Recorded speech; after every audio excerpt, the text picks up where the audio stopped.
দেশের ক্রিকেট ফ্যানদের জন্য স্বস্তির খবর, কাটারের ম্যাজিক ম্যান ২২ গজে ফিরতে তৈরি হচ্ছেন। জুলাইয়ে জিম্বাবুয়ে সফরে ইনজুরিতে পড়ে মাঠের বাইরে ছিটকে যান, হ্যামস্ট্রিংয়ের চোটে মাসখানেক আছেন বাইরে। গ্রেড 1 ইনজুরি থেকে ধীরে ধীরে সেরে উঠছেন টাইগার পেসার মুস্তাফিজুর রহমান।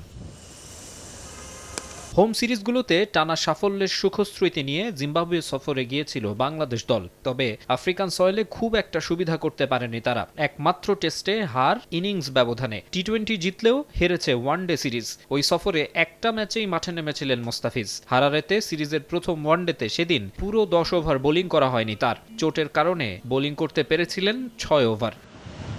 ম্যাচে ফেরার লড়াইটাও ফিজ করছেন দিনে 6 ওভার বোলিং অনুশীলন করে। পুনর্বাসন প্রক্রিয়ার মধ্য দিয়ে যাওয়া এই তারকা পেসার মূলত আছেন ফিজিও মুজাদ্দেদ আলফা সানির তত্ত্বাবধানে, তবে এদিন তার সঙ্গী ছিলেন আরেক ফিজিও দেলোয়ার হোসেন শিবা।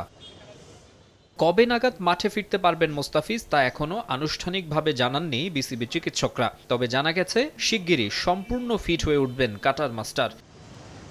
সবকিছু ঠিক থাকলে আগামী মাসে 3টি করে ওয়ানডে ও টি-20 খেলতে বাংলাদেশে আসার কথা ভারতীয় ক্রিকেট দলের। ওই হোয়াইট বল সিরিজ দিয়েই আন্তর্জাতিক ক্রিকেটে ফিরতে পারেন মোস্তাফিজ।